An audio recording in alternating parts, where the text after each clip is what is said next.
Hello friends, today we are going to discuss about unit number 1, measurements, standard and design of gauges. It is a part of metrology and quality control, third year mechanical engineering department. Myself, Professor M.R. Pardeshi, mechanical engineering department, KKOG Institute of Engineering Education and Research, Nasik. First, we will see the introduction to metrology.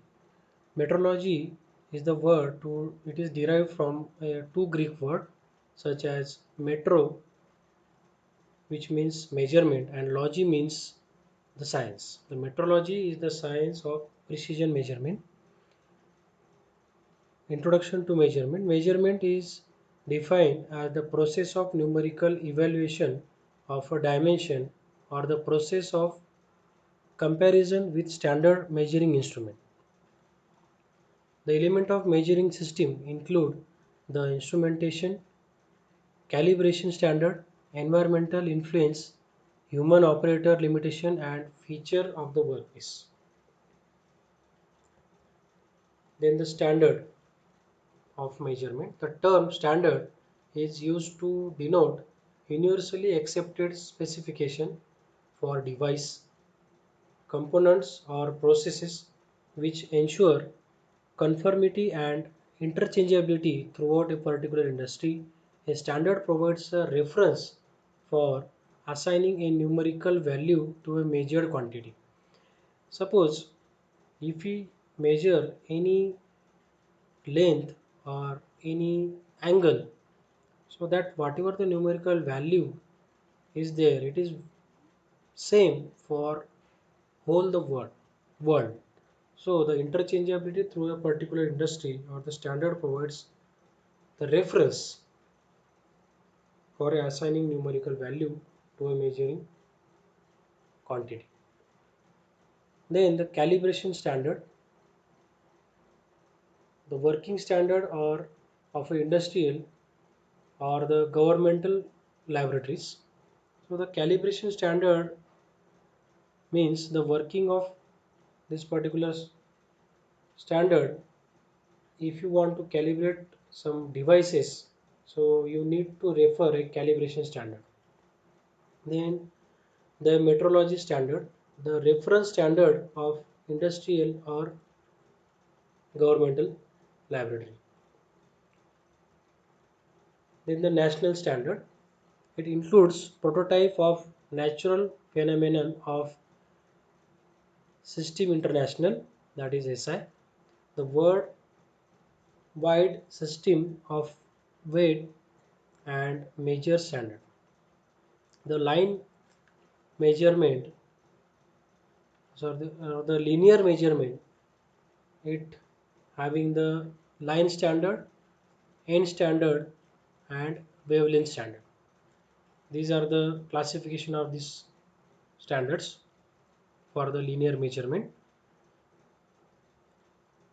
First one is line standard. In the line standard, the measurement of distance may be made between the two parallel lines or two surfaces. When the length being measured is expressed as a distance between the two center of two graved lines as in a steel rule, it is known as a line standard. Line standard are used for direct length comparison and they have two auxiliary devices. Yard or meter is the line standard. Here the line standard that can be in the yard or that can be in the meters. Then the end standard, when the length being measured is expressed as the distance between the two surfaces, then it is expressed as end standard. The length bar and slip gauges are the generally in the form of end standards because it has two ends. If you see the slip gauge, in that case the you'll find the two ends of this slip gauge. It is the one of the example of end standard. In industry, especially in workshop, end standards are commonly used because end standards, it is not change frequently. They are highly accurate, and very small dimension can also be measured with the use of N standard. If you see the line standard in the, if you take the example of steel rule, that steel rule may having some errors, or that steel rule cannot be accurate, or cannot be having the small dimension, but in case of N standard it is highly accurate, and the very small dimension can also be measured. The length bar usually consists of bars of carbon steel about 10 to 1200 mm in length and 20 mm in diameter. They are generally useful for large workpieces.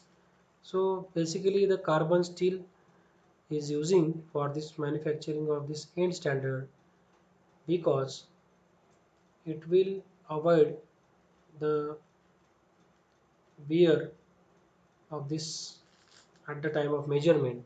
So that's why it is made up of carbon steel. Then characteristics, or if you see the comparison between the N standard and the line standard, the first characteristics is manufacture and cost of equipment.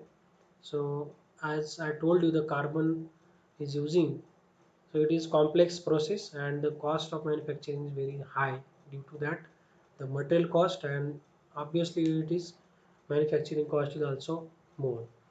In the line standard, if you take the example of the steel rule, so it is simple in process and it is low cost.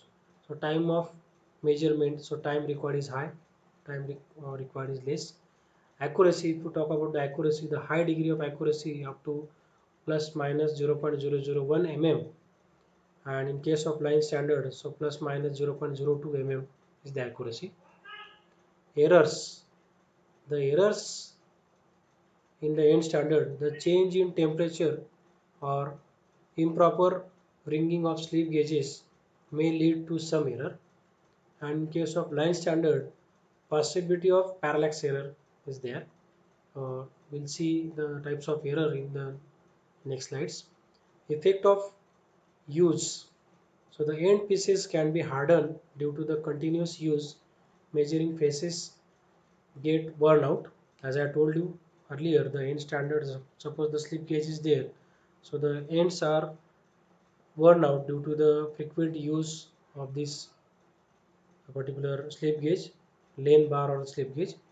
And in the line standard, the end of scale may subject to wear. Then third is the wavelength standard. Basically this wavelength standard is using where the monochromatic light is using by some device. So sometimes an error may be introduced due to the comparison and variation in the size of gauges. The working standard are derived from the physical standard, and comparison with this standard may leads to error.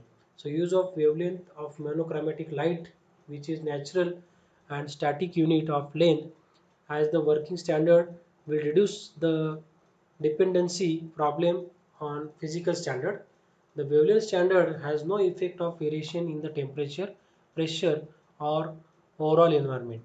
Whereas in case of line standard and N standard, due to the environmental effect, means the as the temperature increases, the expansion of material taken place. As the temperature decreases, the contraction of the material taken place. Whereas in case of wavelength standard, it is not in that case.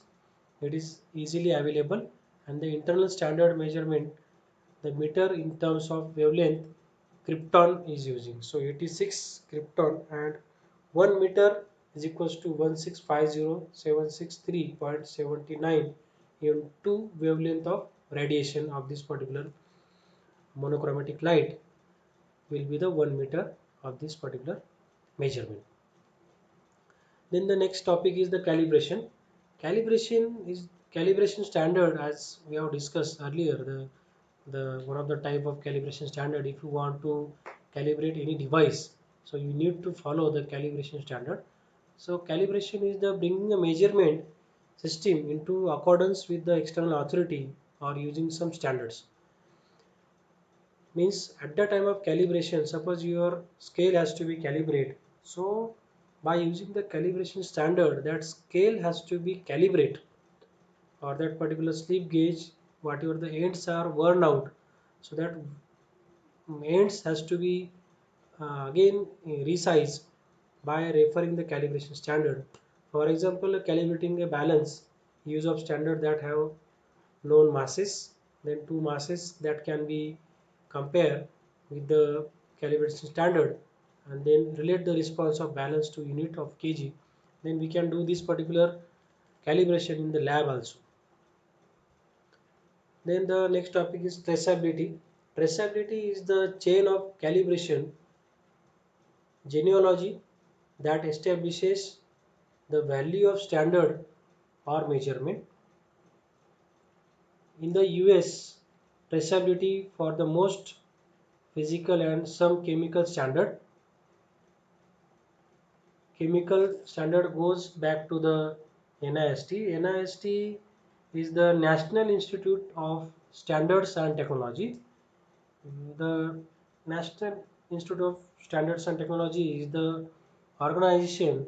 It will watch the other organization to follow these particular standards very strictly, and ultimately the product which will be produced in the various companies, that quality of this product that can be improved. So this will be the structure of this traceability of mass standard showing genealogy. So the primary standard, the international prototype, platinum iridium bars in France, and under this particular international prototype, the national standard primary standards are using, that is NIST, as I have told you, the National Institute of Standard and Technology.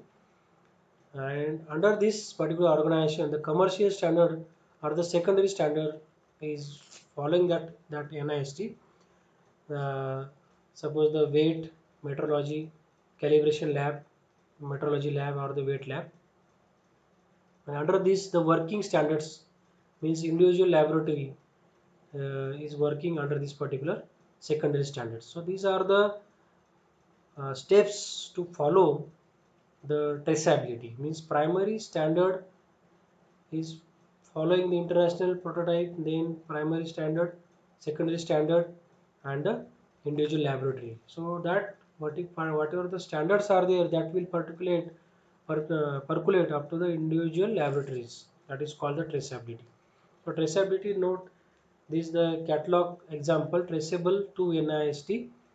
So certificate of accuracy that has to be produced from this particular organization for any type of calibration.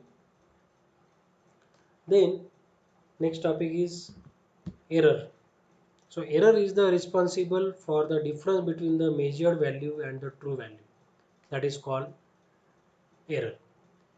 Means whatever the value is there, means the dimension is there, and according to that dimension, if I measure any job or any quantity, that will be gives you the true value, and the measured value, true value is the defined value, and measured value is what we are going to measure. So there are three types of error: gross error, random error, and systematic error. This we'll see one by one. So this is one of the type of gross error. Here we cannot see the imagine this particular image, this also and this also. So the blunders are there. So due to that, the gross error is producing. Gross means whole picture we cannot recognize due to the blunders. So due to that, the gross error is producing. So error is defined as the quantity which is equal to the difference between the true value and the indicated value by measurement. So types of errors: first one is systematic error, controllable error, that is systematic error that can be controlled.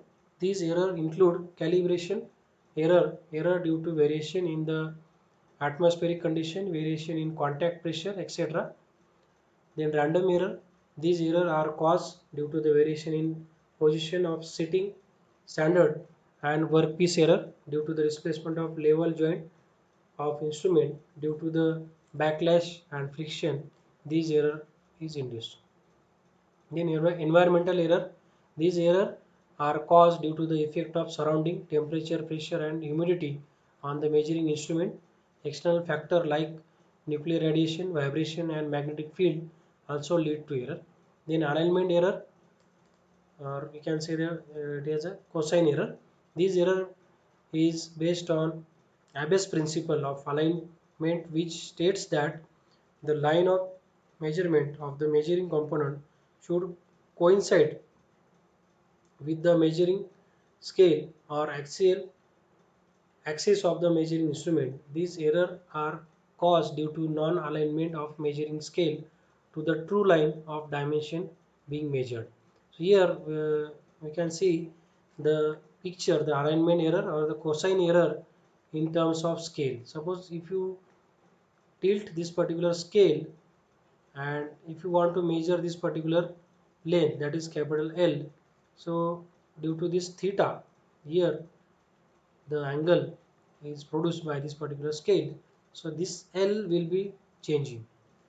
Obviously the L is larger in that case, so the steel rule has to be straight, so alignment error has to be neglected.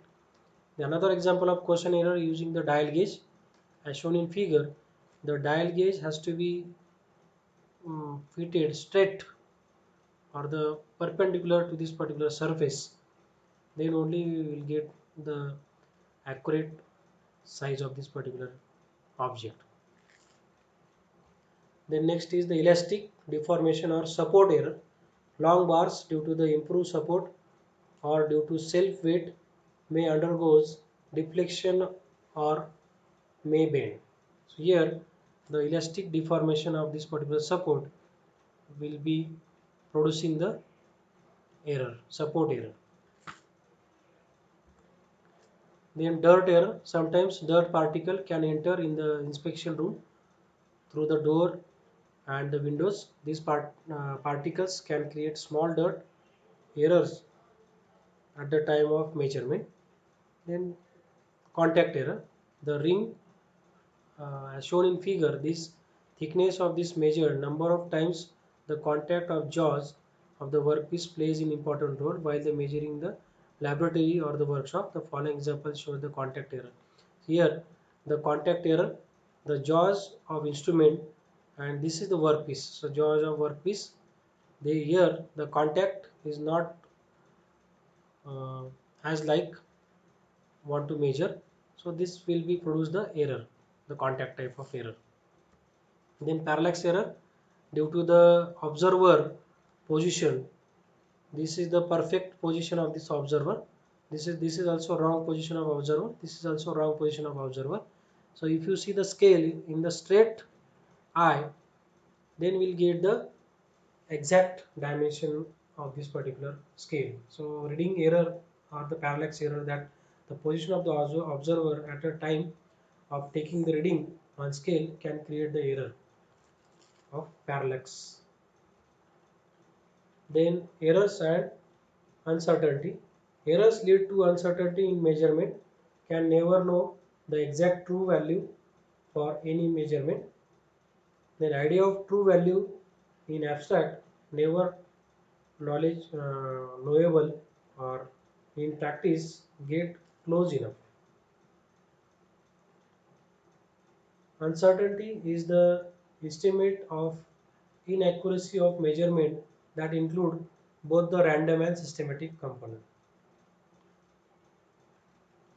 In the estimate of range within which the true value for measurement lies with given probability level, and not surprisingly it is difficult to state with certainty how much uncertainty there is in a measurement value, but that does keep metrologists from trying. Then methods of measurement: direct method, indirect method, and absolute method, comparison method, substitution method, coincidence method, and deflection method.